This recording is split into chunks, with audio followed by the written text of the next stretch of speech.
Assalamualaikum warahmatullahi wabarakatuh. Di sini kami presentasikan hasil kerja kelompok kami.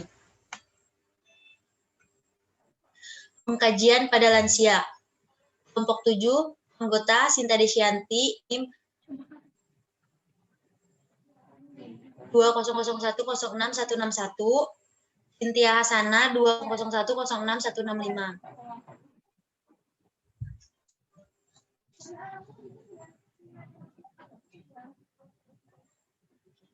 Konsep gerontik. Gerontik atau lansia adalah suatu keadaan yang terjadi di dalam kehidupan manusia. Tua merupakan proses alamiah yang berarti seseorang telah melalui 3 tahap kehidupan, yaitu anak, dewasa, dan tua.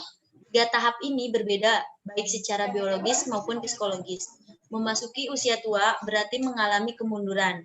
Misalnya kemunduran fisik yang terjadi dengan kulit yang mengendur, rambut memutih, gigi mulai ompong, pendengaran kurang jelas, penglihatan semakin memburuk, gerakan lambat, dan figur tubuh yang tidak profesional.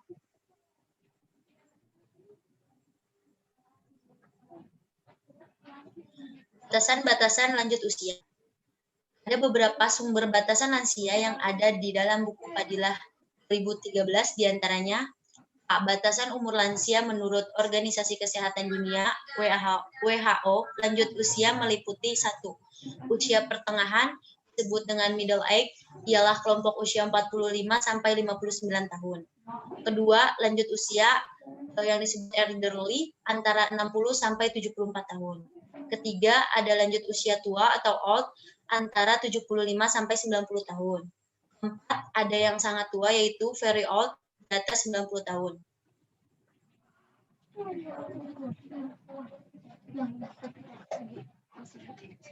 Definisi kognitif, arti yang luas kognitif adalah perolehan, penataan, dan penggunaan pengetahuan. Dalam perkembangan selanjutnya, istilah kognitif menjadi populer sebagai salah satu domain psikologis manusia yang meliputi setiap perilaku mental yang berhubungan dengan pemahaman, pertimbangan, pengelolaan informasi, pemecahan masalah, kesengajaan, dan keyakinan menurut Musadiah 2014. Di sini juga pengertian psikososial. Psikososial adalah istilah yang digunakan untuk menggambarkan hubungan antara kondisi sosial seseorang dengan kesehatan mental atau emosionalnya. Contohnya, hubungan antara ketakutan yang dimiliki seseorang yang disebut psikologis terhadap bagaimana cara ia berinteraksi dengan orang lain di lingkungan sosial. Selanjutnya,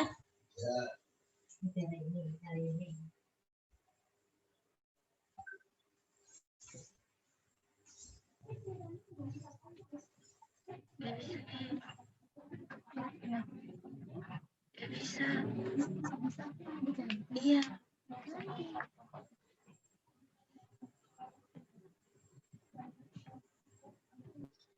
Selanjutnya di sini ada pengertian emosi.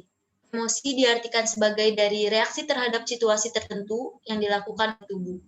Hal yang biasanya memiliki kaitan dengan aktivitas berpikir kognitif seseorang, yaitu sifat dan intensitas dari emosi, yang dikarenakan hasil dari persepsi akan situasi yang terjadi. Sedangkan pengertian depresi, depresi merupakan gangguan kesehatan mental yang ditandai dengan suasana hati yang terus-menerus merasa sedih dan tertekan serta kehilangan minat dalam beraktivitas, sehingga mengakibatkan penurunan kualitas hidup sehari-hari. Seorang yang mengalami gangguan depresi mayor, kelainan ini dapat mempengaruhi perasaan, pemikiran, hingga perilaku, sehingga menimbulkan masalah emosional dan fisik.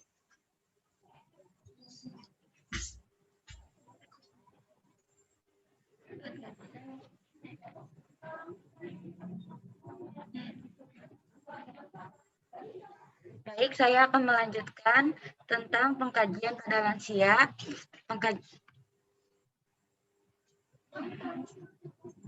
Pengkajian identitas klien meliputi nama, umur, jenis, kelamin, suku, bangsa, atau latar belakang kebudayaan, status sipil, pendidikan, pekerjaan, dan alamat. Pada pengkajian umur, didapatkan data umur pasien memasuki usia lanjut. Yang kedua, keluhan utama. Yang pertama, keluhan utama yang sering ditemukan pada klien dengan masalah psikososial demensia adalah klien kehilangan ingatan. Pemeriksaan fungsi kognitif awal menggunakan Mini-Mental State Evaluation MMSE dari Polstein dengan skor atau angka maksimal 30. Jika mempunyai skor di bawah 24, pasien patut dicurigai mengalami demensia.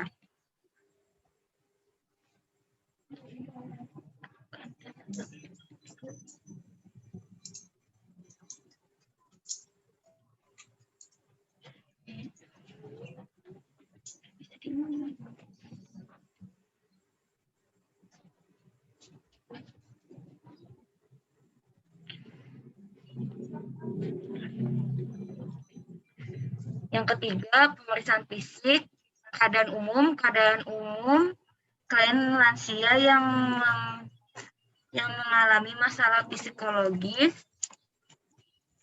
demensia biasanya lemah.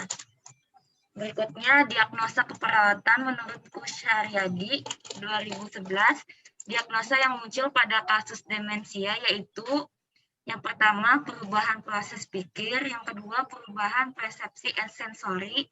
Yang ketiga, perubahan pola tidur. Yang keempat, perubahan pola eliminasi. Yang kelima, defisit perawatan diri. Yang keenam, ketidakefektifan coping keluarga. Yang ketujuh, resiko kekurangan nutrisi. Yang kedelapan, risiko terhadap cedera. Yang kesembilan, gangguan spiritual. Yang terakhir, hambatan komunikasi verbal. Nah, jadi dengan penjelasan tadi, jika pengkajian yang di atas sudah dilakukan semua, dengan berturut pengkajian selanjutnya adalah melakukan evaluasi keperawatan.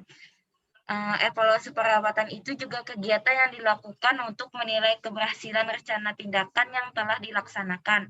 Apabila rencana tidak atau belum berhasil, maka akan disusun rencana baru sesuai dengan keluhan yang pasien lansia rasakan. Sekian dari presentasi kami. Terima kasih. Wassalamualaikum warahmatullahi wabarakatuh. Stopnya di mananya?